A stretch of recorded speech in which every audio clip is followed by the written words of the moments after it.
My name is Norma Jean, and for those of you that are new to Life Force, this is the Life Force Canada National Education Think Tank. But Life Force Canada is more than just education. Our mission is to protect our freedoms and our rights. So we're a platform that's made up of Canadians from across the whole nation who volunteer their time and their energy to help create the Canadian Restoration Plan, which is going to be an empowered future for all of us. So we work together and collaboratively, how do I get stuck on that word? Collaboratively as a nation, separately as provinces, and individually as counties, but always with the same purpose of creating a restoration plan for the new earth. So we have 9 pillars in Life Force Canada. Education is only one of them, but I always say that it's the most important because ultimately everything comes back to how we educate and raise our children. So if you haven't already, I encourage you to join Life Force Canada and learn more about the many amazing initiatives we've got going on throughout the country, and check out all the think tanks. There's some truly amazing people involved doing some fabulous things. I'm a former public school employee. For 20 years, I was employed as an education assistant. I just retired last year. I know, way too young to retire, which is why I'm still working, but now I do my own thing. I do training workshops for educators and parents to teach them how to best support their child's learning, specifically their reading, spelling, and writing. And I am also the mom of 2 growing young men who both struggle to be successful in the current school system. Even though they're very bright, they just didn't fit with the model. So I've seen the system from the inside and the outside, and I've seen its many shortcomings, and that's why I became the facilitator of this think tank. I think we all know that it's overdue for us to move away from the current model of education. And just curious, what group age? Are you talking about what group of kids, Pierre? What age group? Okay, all age groups. Yes, for the kids. Yeah, all age groups, right? We're looking from preschool on to post-secondary. When we talk about looking at a new model, we're looking at the whole thing. We want to overhaul it all. And, you know, I think anybody that comes to this call is aware of the fact that it's overdue for us to move away from the current model, which is an education model that promotes competition and comparison instead of what we really want, which is one of collaboration and contributionism, right? Because we all have gifts that should be developed and shared with the world. I think I just admitted somebody else. There we go. So this education think tank was created to support all of us, whether you're a parent, a teacher, an administrator, support staff, or just someone who simply cares about the future of our children or the future of humanity. I think we can go that far. We welcome you here. We need a new vision, and that's why we meet here each week. We're a place to bring together people who are passionate about education and about our children and who want to create change. So I know that we have a couple new faces here, so I'm just going to take a moment to tell you about our education portal, which is something that one of our think tank members, Marianne, it was her brainstorm idea, and it's a fabulous one. We created a database-backed website that allows parents who are looking to step away from the public school system to, thank you for putting that in there, to find the resources they need. And whether that's to connect with other homeschooling parents, to look for parents who want to form a learning pod, or they're looking for alternative schools. It's just a place for them to go to find what they're looking for, resources. And it's also a place for educators to offer their services and offer their resources. So it's just a search. You can just search for what you're looking for, and hopefully it'll pop up for you. Hang on, let me let Simon in. So I think Marianne just put the link in the chat. So if you haven't seen our education portal yet, I really encourage you to take a look. We're encouraging educators outside of the normal academia. If you are teaching meditation for children, or you want to teach agriculture or natural law, or conflict resolution skills, all that kind of stuff. We're looking for that kind of things. We recognize that kids need more than what they're getting in public school right now. So if this is your first time, just to let you know, there's a reactions button down there along the bottom of the screen, and that's how you can raise your hand if you have any questions or comments. It seems to be the most efficient way to make sure that everyone gets an opportunity to speak. And I see that we have some new faces here tonight, which is awesome. And I'd like to welcome you and take a couple of minutes for everyone who's new to maybe take the opportunity to introduce themselves, tell us where you're from, what brought you here tonight, and maybe, you know, what role you play in education, whether you're a parent, an educator, or what your passion around education is. Let's see here. Pierre, I don't think I've seen you here before. I don't think so. Yes, I'm all new. I learned Life Force for Canada today. And it's really more from my girlfriend. She's teaching at home our daughter right now. I do homeschooling, and I'm also an educator, but I left for the year because don't quite agree with the system these days. So decided why not invest in my own child, and I'm enjoying the experience. And he actually fell on this group, and we're I listened to the one at 2 p.m. about energy, and it's just interesting. This one was more talking to us because I think we would be more able to apply what you say. Energy was like, it's really interesting, but I want stuff that I can use. Mm-hmm. So yeah, I'm really interested to be here and see what you're going to talk about.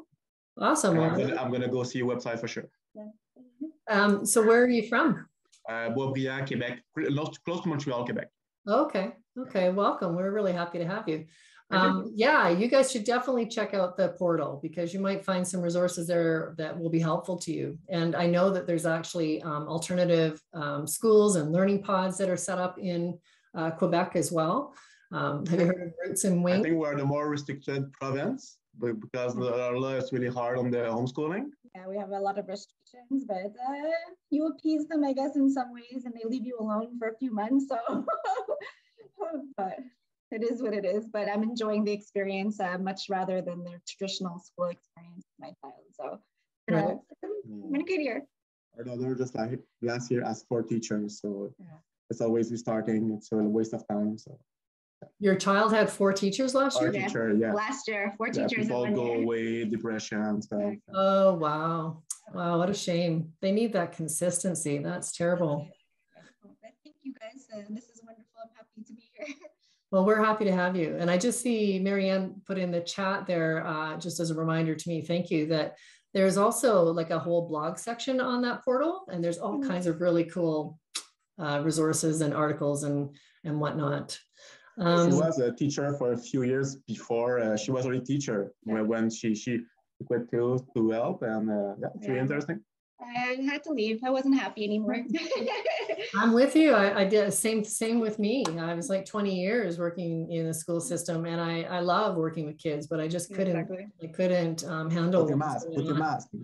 Yeah, it's just, and the fear, lots of fear, right? It was just like, wow, making these children so afraid of each other and everybody. And exactly. It was intense.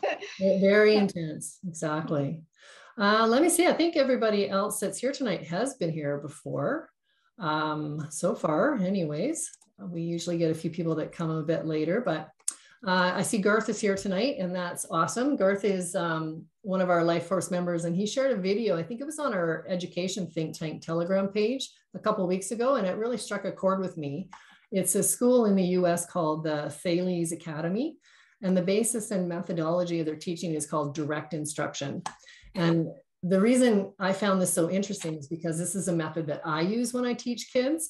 And I historically work mostly with kids that have special needs or learning difficulties or differences. And so this is a method that I have found to be extremely effective for all learners, right? Even those who have learning differences and who may not be academic.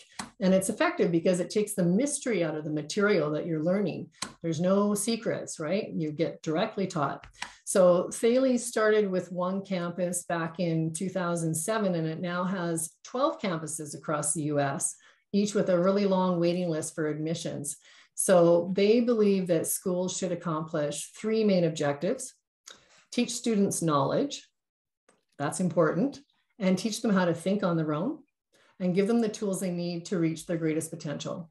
So again, I found this super intriguing because I know how effective this method can be, and I wanted to share it with everyone tonight and just hear your ideas and feedback on this. So you may even want to have like a pencil and paper handy so that you can just take a few notes, and we'll have a conversation about it afterwards. So I usually have speakers that help me make sure the volume is loud enough when I share a video. So I don't have that tonight. So if you can't hear it, please let me know, but I have it turned up as loud as I can go. Oops, sorry. We can teach any child to perform at very high levels. And that's why I'm passionate about it. It works. Direct instruction has a very long history. It was created initially in the 1970s. The primary creator is a professor at the University of Oregon, Siegfried Engelmann. 7 plus how many equal 11? Except 4. Yeah, how'd you work that out? You got 7, you want to get to 11? And what he and his colleagues did is, when addressing the question, what shall we teach? In what sequence do we teach it? They took a logical and also empirical analysis, and what they were trying to accomplish was, how do we get children to generalize from what's been taught to what hasn't yet been taught? Can I erase the R and put a 4 there now? No. Why couldn't I erase the R there and put a 4? What would it say? 54. We don't have to. What do we want to say? 5 times. 5 times. Since then, direct instruction has been continuously developed and improved upon.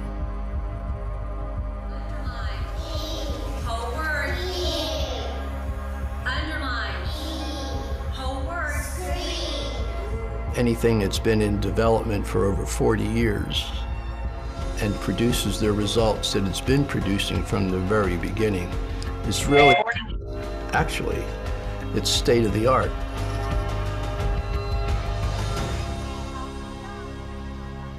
Direct instruction is a research-based teaching model.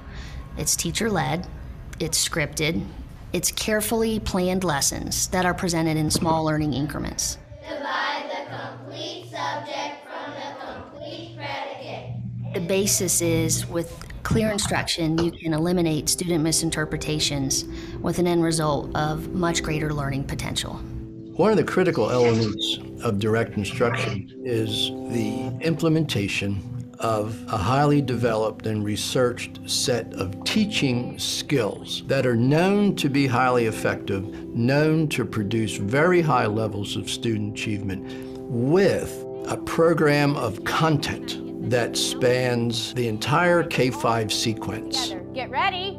On April 1st, Rochelle flew. The more you know, the more you can know. And the more you know, the more you can know on your own. If we get them to the point where they are at mastery on all of the skills, then they have a foundation, they have a core of knowledge that they can now build upon to go further. Does the next morphograph begin with anything except I? Everybody? Yes. Yes. So let's spell loneliness together. Get ready. Loneliness. L-O-N-E-L-I-N-E. Direct instruction is primarily used in K-5, and what it's doing is setting up a baseline for future learning. So if we're going to learn complex things, we need to know how to read, we need to know phonics, we need reading comprehension, we need to know how to compute, and we need to know those basics really well. So think about if you were driving a car. If you don't know all the basics, you can't go out on the superhighway. So direct instruction in K-5 prepares the student to move into classical, more complex learning. Go ahead and get your stuff cleaned up and packed up, and you can get in line. When you start out in a kindergarten classroom, you're going to see a high level of support and scaffolding in place with our instruction, and even just throughout the day. And as the children move from kindergarten to first, second, all the way up to fifth, we're slowly decreasing that amount of support and scaffolding, and the transition is being made for those learners to become more independent and to lead their own instruction. One of the biggest things that direct instruction develops is a rock-solid work ethic. The children learn. If they work hard, they will continue to learn. They will learn quickly. They will enjoy it, to the point where working hard toward a goal, accomplishing challenging things, becomes rewarding in and of itself. And by work ethic, I just don't mean nose to the grindstone. What I really mean is seeing the value of hard work. It's a functional relationship. Well, how do you learn the value of it? Well, you experience it every day in a direct instruction lesson. These are the things that I know how to do to get what I want, to do what I want, to be what I want. Kids work very hard.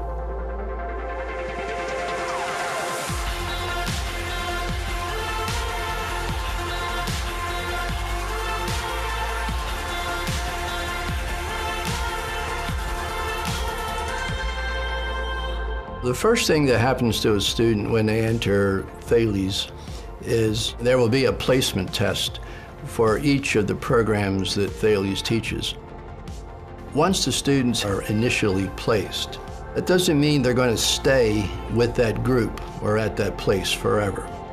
As the students progress, it happens with some frequency. They have an aha moment and they get it. And then they just take off. And then we're with them. We don't hold them back. If a child is excelling in reading, we're going to test that child to go to the next level. Who tossed this bottle through my window she swing? Good reading, Reagan. Oftentimes we find students who are excellent at math, but they struggle with reading fluency, or vice versa.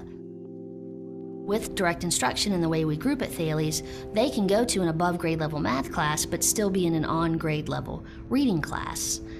And we're meeting their needs in all subjects, and they're feeling successful in those subjects. It's not uncommon at Thales for students to complete this sequence by the 5th grade. So what happens to those guys? They just go on to bigger and better things. We're able to offer literature courses that typically don't happen until middle school. They're taking Math Course 1, which is also typically a 6th or 7th grade course. That's algebra. So because we can offer above grade level courses, they don't just fall off the cliff after they finish Reading Mastery 5. We have other courses in place to continue to challenge them. The subordinate clause comes first. Very good. It expresses a complete thought. In any one particular lesson, only about 10 to 20% of that lesson is new material. It is a translation. The other 80% is review, application, practice in a variety of contexts. We'll talk about a concept, we'll master it, and then we'll move on, and then maybe 2, 3, 20 lessons later, that concept is coming back. And you see it, each child will build upon what they've learned, and then one day they're reading a word and it's huge to them. And then the next day they build on that second word. You see the results fast. Get ready. Good job, eyes up here. Individual turns. Get ready. Leah. Beautiful. Carla looked at Aunt and smiled. Okay, she said, for to come. Oh boy, this is not the end of the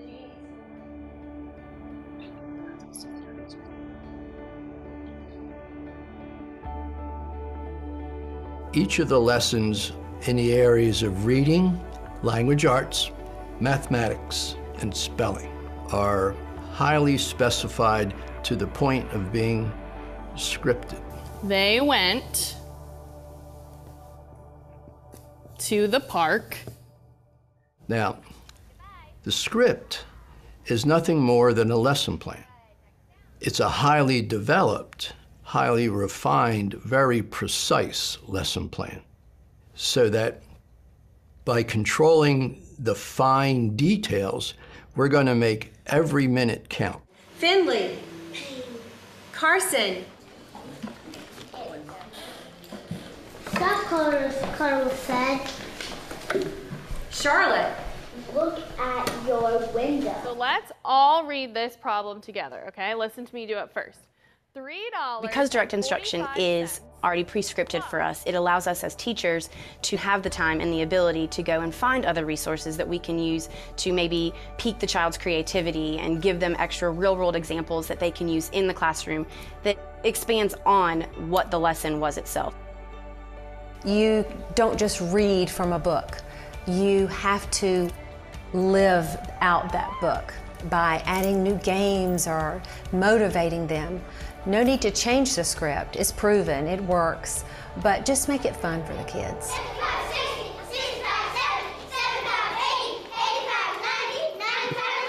Woo, good job. Sometimes they sing the lessons, and students love that because they learn and they gain confidence. And it's fun participating with a group. The valley where nobody goes, there's a wishy-washy washer woman washing her clothes. She goes, ooh, ah, she goes, ooh.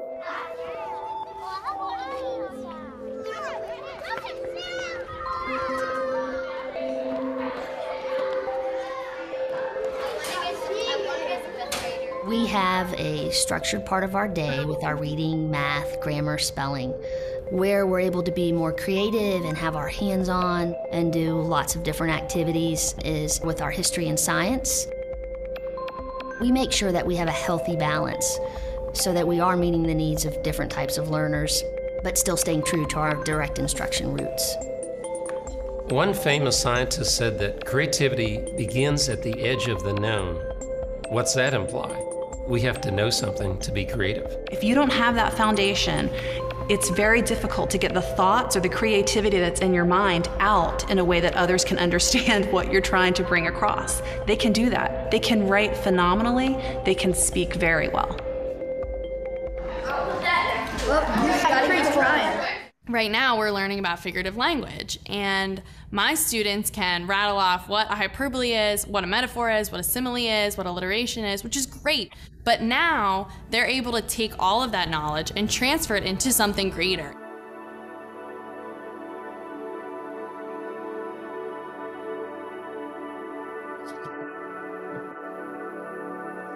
Direct instruction places a high priority on active student engagement, active student involvement in their own learning. When you walk into a classroom that uses direct instruction, you will hear choral group response. As was predicted. Verb was R-O-U-G-H. Perfect job, boys and girls. R-O-U-G. There's no sitting there mindlessly absorbing knowledge and maybe making one or two responses in a 45-minute period of time. No, I mean, with the little kids, 5-10 responses per minute. With the older kids, probably 20 to 50 responses per 45 minutes. I can just take a look out to see who's participating, who's not, who might be struggling a little. Then I can help that person one-on-one. All errors are corrected, and they are corrected immediately. So it does not happen that an error occurs and the teacher moves on. Every child who can read well. So if every girl can read well, you're going to circle every girl. What kind of, yes, what kind of, exactly. Subordinate conjunction. Another benefit is that we have an individual turn. Whose, W-H-O-S-E, whose. Perfect. This ensures that all students are engaged and they're on task, they're paying attention, and when they are called on, they know and they respond. So if you'll note, when you go into a direct instruction class, you will see all students paying attention at all times. They're engaged in the work. The teacher presents the work in a way that the student can understand and can learn. If there's more than one way to interpret a message, it is guaranteed that every possible interpretation will be made by someone. Well, how do you know who made the right interpretation and who made the wrong interpretation? This is why the students need to be so active. The teacher needs that kind of feedback. But how's the teacher going to get that feedback if the students aren't highly active, highly responding, frequently responding, out loud, either individually or as a group? The way that it's all set up and formatted, there really isn't any room for misinterpretation in the way that we give so many explicit examples. Like a miracle. What does miraculous mean? Like a miracle. Would it be miraculous if it snowed tonight? Yes. Yes, it would. Another thing that we will do is to make sure that we show them things that are not examples of those so that they see explicitly what it is and explicitly what it isn't.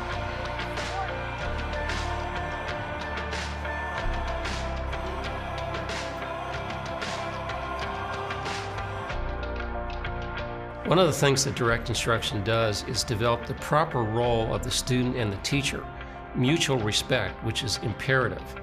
It also uses protocols which become familiar to the teacher and the student, and it aids in the learning process. First, I model for them what they need to do. Exaggeration is another type of figurative language. When you exaggerate, you stretch the truth. And then we go on to lead, where we'll practice that skill again. I will lead them through what we need to do, but they're participating. All right, eyes on me. What type of language is an exaggeration, everybody? Figurative language. Good, and we know that another word for an exaggeration is a what? Get ready. Hyperbole. Very good, a hyperbole. And then we test. Okay, did you master these concepts? Are you ready to move on? Describe how long Frank really worked. Julian. A long time. Good. He worked for a long time that afternoon. Very good. That's all that means. If yes, we'll keep going. If not, we'll take a step back and we'll redo it. And then we'll test again because we will not move on until that concept is mastered. There is a saying that practice makes perfect. Actually, practice makes permanent. Perfect practice makes perfect. So there's a lot of practice. It's differentiated, but continuous. And what that does is it locks in the skills, locks in the knowledge. While we're ensuring mastery and the kids start to feel confident, when you feel confident in something, then you enjoy doing it. And when you enjoy doing it, you want to do it more.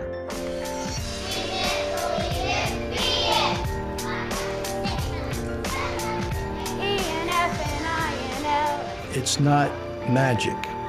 Direct instruction maximizes confidence and self-esteem because we teach the children to be competent, very, very competent.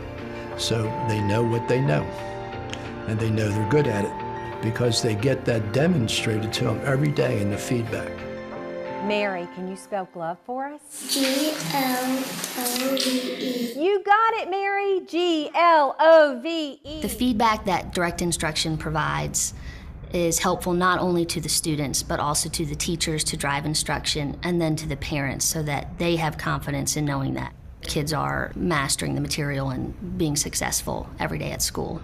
There's a fantastic tool that we use here called RenWeb, which is an app on your phone or a website that you can visit, and it has a listing of the children's grades. It has it broken down from their tests, their quizzes, their projects, so you at any point know how your child is doing. So there is no surprise at the end of the track. I don't believe it. She said so. The curriculum that we use with DI has assessments built in every 5 lessons. The assessments are a measurement tool for teachers to drive our instruction. So the students aren't being penalized if they're not being successful. It's letting us as a teacher reflect and know what we need to tweak or change so that they will be successful the next day. We have data meetings. We have those monthly here at school as a whole campus, and we just kind of look over it with our administrators, and we talk about where we think our students are. Maybe we need to move them to a different level so that they're appropriately placed. It's an ongoing process. We're always monitoring that.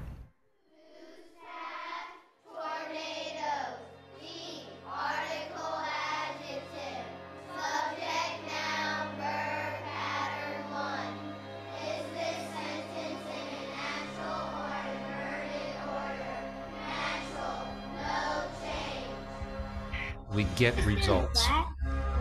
And if you look consistently over a period of time, kindergarten students come in, they can barely walk in the door, they can barely sit down, and then you see them progress as they learn sounds and they learn to decode. By the time they progress into the 3rd and 4th grade, they're doing very sophisticated work, which is going to prepare them to be excellent students in the long term. And then when they get to the middle school, they already have the basics. No one's trying to teach them how to spell or how to write or how to construct a paragraph. We've moved beyond that. The kids know how to do it. They know how to do it well.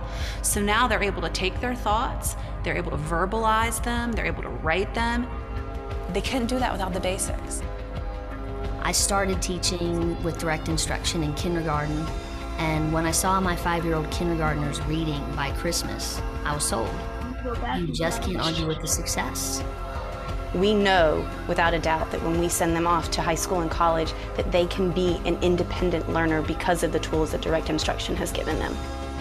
Direct instruction establishes a firm foundation of learning that helps students gain confidence in learning and develop a love for learning. And that love for learning will last throughout their lifetime and will help them become great thinkers and great future leaders. What's with you guys? Have you been working on this? No. Haven't you? Haven't you been? Who's been thinking at home? You've been thinking. Well, that's it. See what happens when you get thinking? What happens when you think? You get smart. You get smart, and that is true.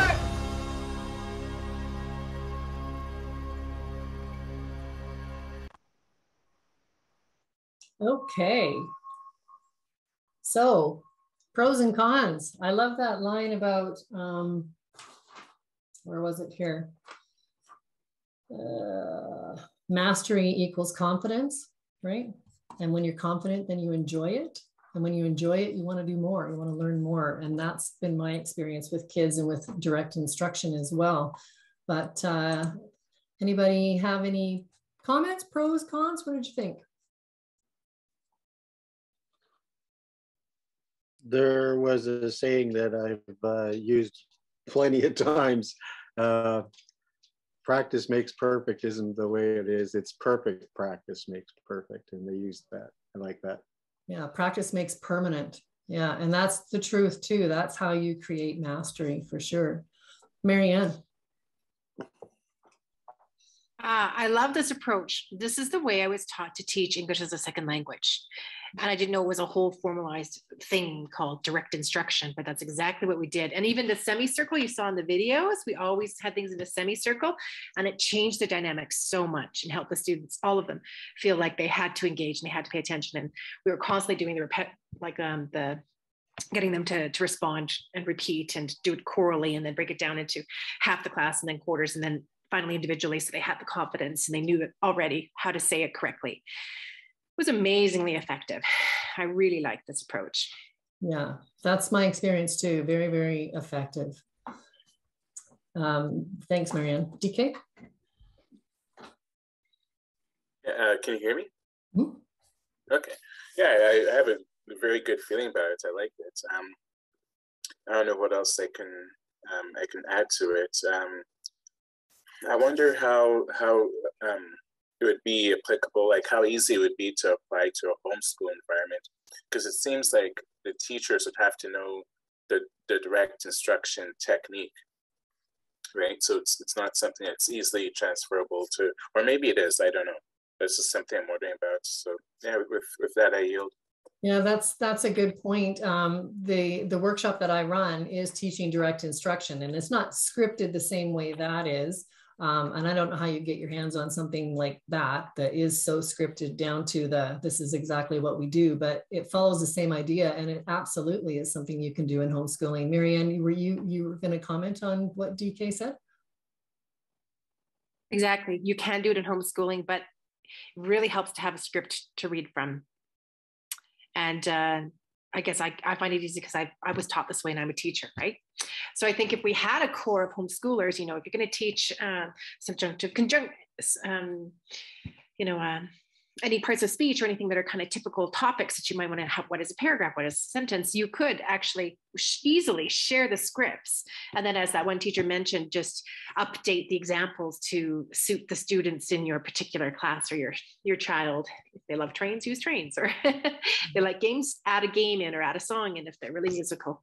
But that seems core script, if it's done well, it's universal, definitely shareable. Yeah. Yeah. Brian. Yeah, and another thing was if you excel in one subject, you can move ahead and then still be at the same level in the other subjects, which like when I was in school, that would have been very beneficial for me. But I would just love to see, I don't know how that would all work, but that is, I think, very valuable. Yeah, and that's something that we've talked about quite a bit here in the think tank is that, I always say grades are degrading almost, right? Because like they said, you might excel in this area and this is where you struggle. So why should you be held back here, but be pushed forward before you're ready, before mastery in this area? So that whole leveled idea where you just, you're going at your own pace and you're getting to excel where you excel and get extra help where you need it. So I think that's the future, I think, where it's not all just shuffle them along and then the gap just gets bigger every September. It's about meeting them where they're at. Joanne. Hello. Hi. So I love direct instruction. That's exactly how I teach. Yeah. I always taught ESL, like the textbooks that I used in South Africa and I did the teacher's guides for with somebody are exactly that. I think before direct instruction, you need to have in your mind that every child can succeed. It doesn't matter what you present, and you have to see every child as completely competent. They come to the table with a whole lot of things that you don't even see, and sometimes they really laugh. So today, I have to say this. I have to say it. By the end of this teaching experience where I am now, I'm going to feel really old if I allow myself. The one little girl in grade 1, 2 said, "Miss Melman, I'm going to help you and put the markers together because you're old." That's such a good laugh. But I've seen, so I use phonics. Now I don't use similar. I don't like the way they do the spelling there because I use phonograms and probably you do too. Like you use the sounds, not the letter names. But I find, like I did my degree in curriculum instruction and criterion referencing. So if you give the children the criteria before, so they know what they're aiming at, they will aim there. And if you tell them they can go beyond, they will go beyond. I have a boy in my class who, it's a grade 3-4 class, but he behaves, his level is a 4-year-old. That's the way he is. But he can do everything that everybody else does, just at a 4-year-old level, which is fine. So I was thinking today, I'm making him do everything that other people do. And he's quite proud of the things that he can do. And sometimes he'll behave like a 4-year-old, and then I have to treat him like I do my beavers, And I have to remember that that's the way he is. So I think the program that I use has a script, but I also try to find where the children have a passion. So if I see that they like the one boy I'm going to teach later on this evening, he loves space. He loves like space shuttles. So if you find where the child is interested, then you can do the direct instruction, but they also give them that out. And the one girl who I told you last week about the girl who stood in front of the class who read her essay, and she's never done that before. So today she took the thing we done in class, she took it home to finish, which was just a paragraph to complete, like full stops and capital letters. But she took it home. I didn't say to her, I said, you can if you want to. So I think that we are the limits. We limit people. We, the teachers, limit people. I sound like I'm on a soapbox, but I really feel like that. Mm-hmm. And that if you say to the children, there's no limit, and they can achieve anything that's possible, and they can manifest what they would like in their lives. Even the school I am is very poor. The children are all have food insecurity and all that, but they have such a big heart. And the staff just love being there. I feel like I'm going to cry, so I'm not going to cry. But that's how I feel, You must hear them sing the school song. It sounds like you're in one of those Annie musicals, or I can't even think of another comparison. So that's all I can say. There are lots of direct instruction programs on the market. You just have to find the one that works for you and your school, as I'm sure a normal Jean will say, right? Mm-hmm. Do you agree with me? There are many, and so Professor Rod Ellis is an English second language professor, and I worked with him in South Africa because he wrote a series of textbooks, and he always believed in that kind of learning. He wrote that into his textbooks, so it was giving them the templates so that they could have those building blocks, and then they wrote beautifully by the time they got to the end of high school. Okay, I think I've said enough of the soapbox. Give somebody else a chance. If you want to ask any questions, or one other thing, sorry, I have to say, yesterday John Muir Laws has an educators forum, so I attended at lunchtime, and yesterday's topic was spirituality and nature journaling. So for me, I have like a couple of goals, and I feel like I've gone to heaven. But in the school, I feel like I don't have to do anything else. Nature journaling, I think, makes children observe better, like the world around them. So they're always noticing, wondering, and reminding themselves of what's going on. And I started like a connection board in the library, so children can bring their pictures, and we put it up. Then the end of the week, I choose somebody, who wins.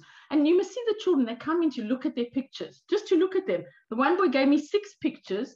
He says to me, I want to put all of them up. I said, well, I think you have to give other people a chance. I said, we can rotate. Okay, fine. But also give them something to feel proud of. And I'm sure Simon will agree with me that like you give them something that they can achieve themselves. So I'd say nature journaling and creativity and art, along with the direct instruction in math and phonics, will give them a building blocks. Oh, and survival skills from Scouts. That would be your perfect school. Yeah. So they can be in a situation like my son is. They never say, I can't do it. They always say, we'll make a plan. And me too. My first winter camp, as I told you, I cried. But now I don't cry anymore. Maybe a little bit, but not so much. Okay. Yeah, I like the idea of the whole premise behind this is giving the kids this foundation, right? And then from there, it's like off you go. You can do anything you want because you have this foundation. And one of the things that you just said too, Joanne, it's that intrinsic reward of achievement, of feeling accomplishment, right? And that is kind of lacking in the public school system. It really is. But DK, you still have your hand up. Did you have another comment? Yeah, it was just something I remembered, I forgot to say earlier. Is I think her name is Elizabeth from Roots and Wings. I think she said something about how you don't want to, especially for left brain learning, you don't want to push a child before they're ready, especially when it comes to left brain learning. So when I was watching this Thales video, I was thinking about that. I was thinking, well, are these, it might not be a problem. It's just something I was wondering about. What if, a parent puts a child into the Thales, but they're not, the child isn't ready. It's more right-brained than left-brained, and it's not ready. They will be, but maybe not at such a young age for, left-brained subjects. So that's just something I was wondering about. Yeah, I thought of that too, DK. I think the age, and Simon might know too, is it like 7? You shouldn't really be pushing anything academic until 7, I think it was, or 9. I can't remember. I don't completely agree with that, but I can see where, people have that thought. But Pierre, you guys have your hand up. Did you have something to add? Yeah, first of all, when I saw it was so obvious. They have the desk. Sorry, I'm French. Sometimes I will look for my words, but it could write on the desk, and I thought it was so brilliant. So why we didn't have that? It's a less paper, and I think it's funnier and you erase. I really love that. Mm-hmm. I wanted to watch you for 2 reasons. First, for us individually, like what can we put in our life to go the good way, like get rid of what is wrong in the world. And I'm curious, we have nice discussion. Life Force Canada, do you put notes and you try to push stuff to the government? Is there I'm curious about that side of Life Force Canada. Is like, if you have good idea, can you, because I think mastery for teaching is the way to go. It's so obvious that, I don't know, like in martial arts, you don't pass next belt when you're in September or June, you pass when you're ready. So right. I think that's so obvious. We should do it like that. But I wonder what's your relation with the government, and is there any way that you guys, I don't know if you understand my question? I'm not sure I understand your question completely. Because, you know, you have great ideas. Yeah. What do you do with this great, what do you do with Right. And so this is the national think tank, and this is where we kind of come together and we're observing and looking and researching and looking at models that already exist. And then really it's kind of, the information is there, and eventually we'll probably have some roundtable meetings to try and develop like a loose framework for people to work from. And then the portal will also have all these different places where you can draw resources from. But there's nothing. It's already great. I'm just curious. Yeah, but there's nothing stopping anybody in their own counties, or, you know, if you wanted to start a learning pod, to just like fly at her, right? We want to implement whatever feels right for you and your children, right? Or your demographic or your geographical area. And so, I mean, what we don't want to do is replace a school system with another school system, right? What we want so if it was, it's a hard question, because if it was more correctly balanced, I personally, I wouldn't mind another school system that works more efficiently. You know, I think one of the most thing is, yes, I think school currently teach knowledge, but teach how to think, that's not what I see, you know? And if the school system was focusing on that, well, it would be better for me at least, you know? Yeah, no, agreed. Yeah, agreed. I mean, and that's where we're headed, right? But it's a process to get there. Yeah. But if we let go of the thing as they are now, I don't think that's where we're at. So I appreciate what you're doing. It's really nice to have those. I was working in a private daycare for a very long time before working in the school board system. I work in an elementary school, or was working. But the Montessori system I really liked, because it really was about the Montessori, like the direct learning, and it was mastery, and that's the piece we're missing in public schools. And it was perfect too when Joanne said something about scouting, because I used to be a scout leader too, and I was like, oh, you know, bridging all of that together, like that's it's nice to see the same ideas, and it's refreshing. I really enjoyed the video too, and I like the discussions. Yeah, I think we are all agreeing on the fact that it has to change, and that's a big piece that is missing in the public school system, right? Is like, we're not teaching kids how to think for themselves and be creative as they can be, and be good employee. Well, that's what we're teaching, to be good employee. Yeah. Mm-hmm. That's exactly right. Yeah. And that's been going on for decades, longer even. You might, I'll put the YouTube channel in the chat, but you might be interested, because you just joined Life Force. You might want to go on to our Education Think Tank YouTube channel, because we've had some wonderful discussions and looked at other education models that I think you would find really interesting, because you're homeschooling particularly. And you can, it gives a description just above or below each video, but there's some really, really cool stuff there. So I'll put that in the chat in just a second here. I won't take too much time, but one of the most interesting TED Talk I listened to was about education, and it was really a Montessori system. It was pretty much what you showed, and actually, but it was more based on computers. So you can, actually, you have to, let's say for mathematical, you have to answer 10 good answer, like 1 to 5, like 2 plus 3. And then when you have 10 good answer, then you move to 1 to 10. And then you grow up like you're learning, and you have like the 3-star system. So for kids, they're all used to games. So it's already there. And I think and Shani said it, when it's the best way to teach is play, you know? So if you feel like it's a game, then it will be, it was really interesting. And they put, like, what they explain is that if you stuck at one level, then if you go forward, you will always be behind. But if you take more time to teach that level, then you will actually rejoin everybody else, you know, because if you don't get the basic, then you build on something that's good, you know? Yeah, exactly. I always say that my superpower is tricking kids into learning, because I just do it through play all the time. Play, play and movement and yeah, exactly. Rita, and I'm going to put that YouTube link in for you. Just a couple of comments. I don't know if anybody noticed about their colors were red, white, and blue. No. Everybody had to wear, well, it seemed to me that everybody was either wearing red, white, or blue. Okay. The students? Sort of like a little bit uniformish, maybe. I noticed that some of the kids had matching shirts, but I didn't notice that if they weren't wearing the shirt that was, yeah, I didn't notice that. Yeah, anyway, and I agree with the fact that children learn much better if it's a play situation and there's a little competition in the play. I used to do that in special education and in my regular classes all the time. And singing and chiming in is absolutely amazing with kids. And if everybody's chiming in, there's nobody that's singled out if they don't know the fact or the sound, and the kids feel a lot better. And yeah, I really enjoyed that, because that was sort of how I was taught. And so it was a combination of a lot of structure and a fun atmosphere.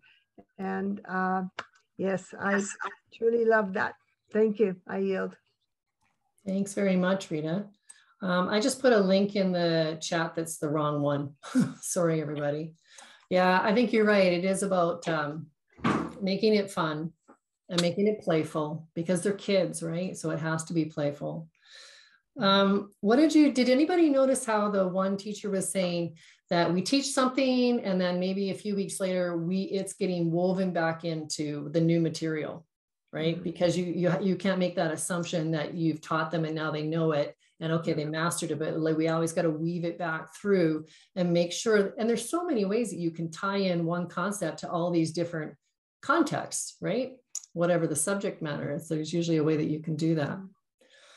I love the idea of having assessments every 5 weeks too. Yeah. You know, not leaving it to the end, and that the parents can actually see what's going on whenever they want. That's fantastic. Yeah, I agree. And the program that I use usually does an assessment like that every few weeks too, just to see, okay, do they got that or do they not got that? But anybody else have any comments? John, oh, sorry, I didn't see your hand. Oh, that's okay. I was going to say, I wanted to respond to DK. I don't think we should use labels, because so the children I see, I mean, I'm a special needs teacher, but I'm doing prep and library. I'm working in the library there. So I got this list. I don't look at that list. I don't really care what they come with, because I see them as a whole child. And then whatever they have, then they just excel. You know, whatever is going to come out. If I see them as like a broken brain, and the one boy who described his brain to me, I could only see, I mean, I just had to stop myself from seeing his brain broken, because that's how he described himself. So I would never do that. I like the unison, but I still think that you have to do small groups so you know that they're doing it accurately. So in the program I teach, accuracy is very important. And I think I'm going to turn these children into little hippies, because today, with the grade 1-2 class, the teacher wanted to do urban, rural, and suburban. So she had a sheet for them. So we do collaborative, but I played them little boxes and they loved it. You know, Pete Seeger? And they were all singing along. Oh, you don't know that song? Oh, you have to go look. Simon, do you know that song? No? Oh, you don't know it? Oh, you all have to become hippies again. Come on, what's wrong with you? So it's basically little boxes on the hillside, and we all live in little boxes, and the children go to university and they're all in little boxes, and the children were going, oh, that's so sad. So we were talking about what happens to people when they're in squares and what happens to them at the end. But they loved it and they were singing along. So I think we got a chance. You just have to sing along with them. And Flanders and Swan, I love them too. They're a British couple. They both passed away, but they do marvelous phonemic awareness songs from before. And the children were just singing, you know, they really like the rhythms. So you can do, you know, the political message can get through. I like to do that. Can you put that couple's name? Oh, I'll put them in. So Simon, next week you have to sing little boxes for us. Are you ready? Sure. Oh, okay. You're really going to do that. Okay. I was just joking. So just send me a link and I'll practice. I actually should be getting going. Yeah, I don't need to. But yeah, if you want my feedback, I just thought it was, I'm right now going through a process with our school because we're wrapping up our 4th year, going into our 5th year.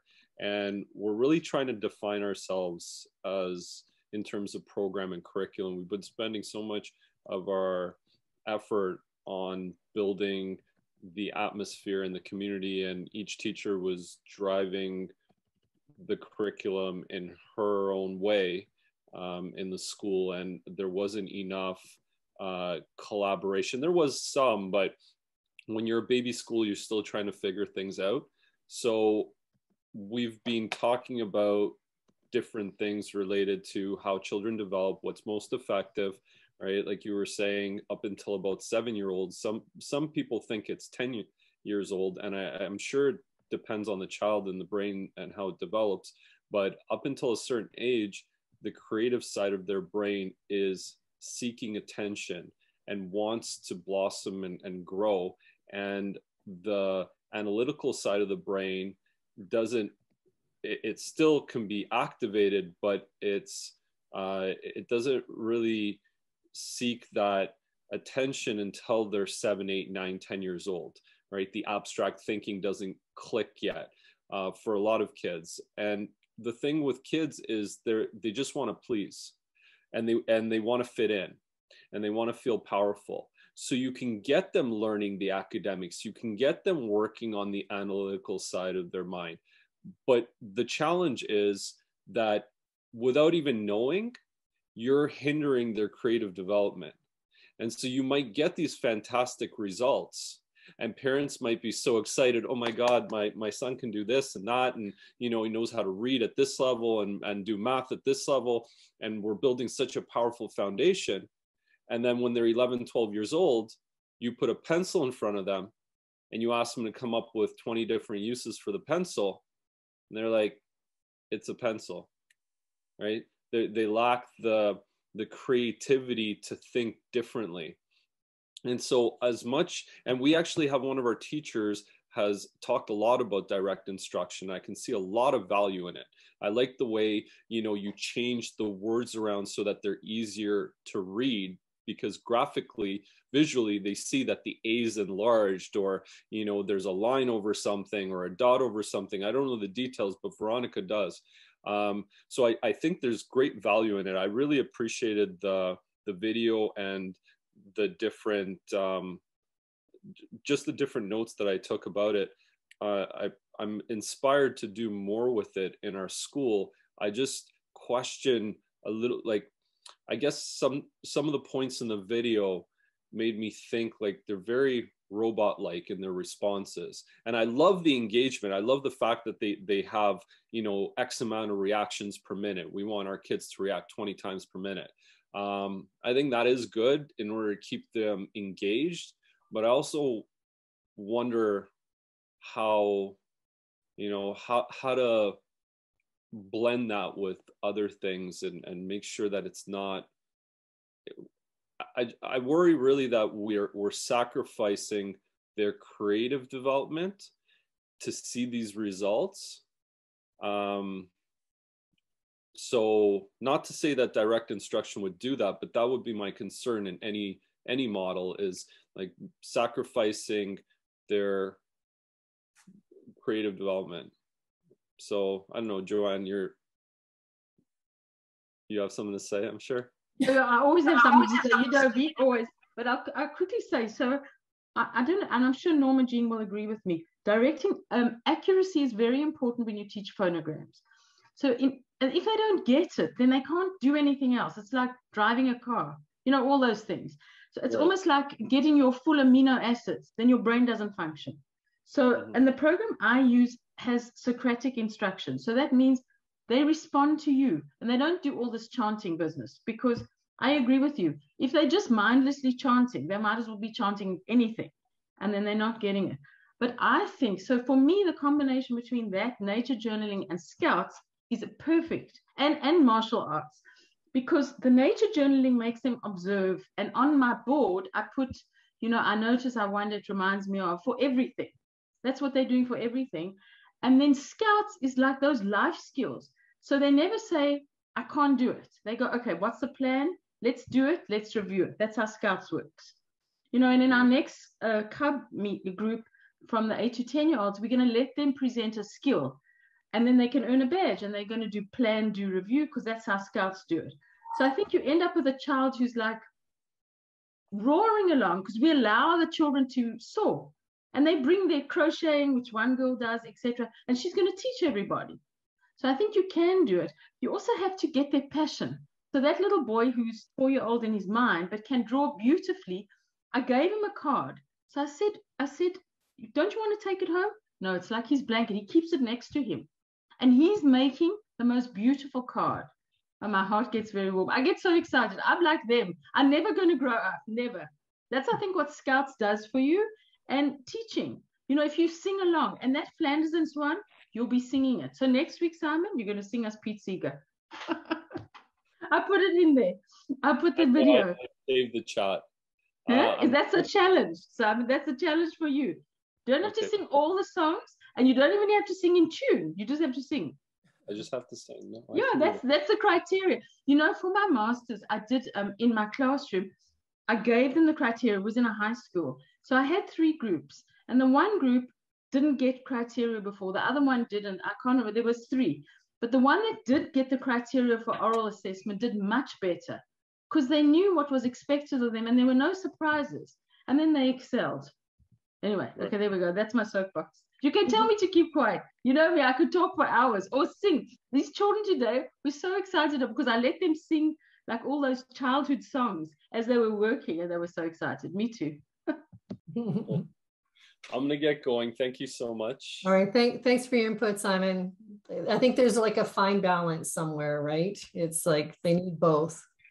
And I think it takes time for a school to evolve and define itself when it comes to curriculum and programming. And I'm sure that will evolve as well with time. You know, even when, because it feels like what they have in place at that school was like, this is our defined program. It doesn't need to evolve because it's perfect exactly the way it is. I don't know if I would feel that way. I feel like curriculum needs to evolve and things need to change and mold, and you know, the kids need to provide feedback and be part of that process of developing curriculum. So I loved everything. Like I liked a lot of what they were talking about, but there definitely were some things that made me, you know, not sure. I found it a little bit militant almost, right? Yeah, exactly. That's what it is. Yeah, exactly. Have a look at their website though, because they have. I have actually. I looked at the website. I'm looking at that. I'm looking at direct instruction resource. I'm going to talk to Veronica a little bit, because our goal over the next 3 months is to get ourselves really well set up and prepared for September, so we can introduce, you know, a more holistic program to the school.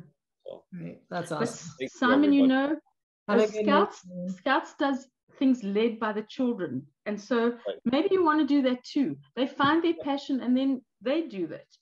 And you know, your school will be different to every other school because it's the individuals, it's not the program. It's defined by the community. Exactly. Yeah, exactly. And whatever you do there is unique. I'm sure it's marvelous. Thanks, guys. Bye. Have a good night, Simon. Good night, everyone. Pierre. Yes, I wanted to bring 2 things.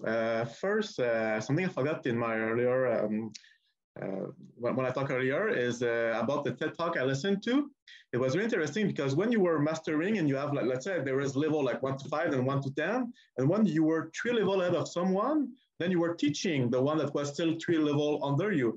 I think that was one of the greatest part of that video I saw, is because I think you have really good for you to teach other people, and it's confident, like I help the teacher. And that's one part I really love about that video. And my second thing is, I have a question for you. Like, what do you think about tests or assessment? Like, should they have any? Because how you see it in the video, you know, they know their stuff, you know, so you don't have to assess it or make an exam to prove it. So should we have any, or at what frequency? What do you think about that? Yeah, I think it depends on the subject matter. Right. For the way they have their program set up, that, you know, every 5 days or every 5 lessons they do, it's more like a checkup. Are we ready to move on? as opposed to assessing, if you know what I mean. It's more like, sorry, yeah, I get my French. Yeah, because they don't want to continue on to the next whatever it is until mastery, right? Because mastery is what creates confidence, and confidence is what gives kids a desire to learn, right? So I think, I mean, I don't know about that, but I mean, and that's why we come together, right? It's like, well, what do you think? What do you think? I don't know. What do you think? So because that's why I don't know. Like for me, the way she was teaching and she was hearing every kid answering, then it was obvious they know. But it's really important, like you said, that they come back later because some have more short-term memory. So you have to prove that the knowledge is there in the future too. Well, so yeah, you have to. What you think about? What, sorry. You always have to be applying what you've learned too, right? If you don't, it's like learning a language. If you don't use it, you lose it, sort of thing, right? So teaching a kid anything and then just walking away and forgetting about it is doing them harm. I think it's always about weaving it through whatever's coming up, and it could be in a science lesson that you review something that you taught in language. It could be in an art lesson that you review something that's the best way, I think. Yeah. Right? To mix everything together. Yeah. And to your first comment, when you teach, that is the most effective way to learn and memorize something. The most effective way. I was listening something else, and they say when you just read, it's like 5%, and it was like, and teaching was the best one. Like it was 90% of remember what you. Exactly. Yeah. So it's important to involve kids in to let them be the teachers. And we're working as a team. There's some of us together that are working, and it's like that's a big part of it is letting the kids teach you. And even when I'm working one-on-one with kids, it's like, okay, well, I taught you this last time, so you teach it to me now. And I come up against resistance. Well, of course, I taught it. Only a few times. After you ask them 5-10 times, they will be less resistant because they know it's coming. Exactly. Then it just becomes, oh, I guess I'm going to be teaching this, right? And that's how I know that they know it, right? It's not a formal assessment, but it's me knowing they know. And the thing is, I think for me, I will come back to martial art because that's what I did. And sometimes I was pretty good at something because I know, and then somebody else was doing it and it wasn't working. And why is it not working? It should be working. And then I realized, okay, I have the ability to do something that I do it so naturally that I don't even put emphasis on importance on it. And then just make sure you pull your weight before you raise your legs. And then I was even better because I tried to teach someone that had some difficulty. So I think it's the same thing in math. I don't arrive to this because you think like that. Oh, that's an interesting point of view. But it's better for everyone, I think. Yeah, absolutely. I agree. Yeah, Pia, I was going to say, if you use criterion referencing as your basis for assessment, then you have the criteria that you can always go back to, and the children have that as well. So not necessarily as assessment, it's ongoing learning.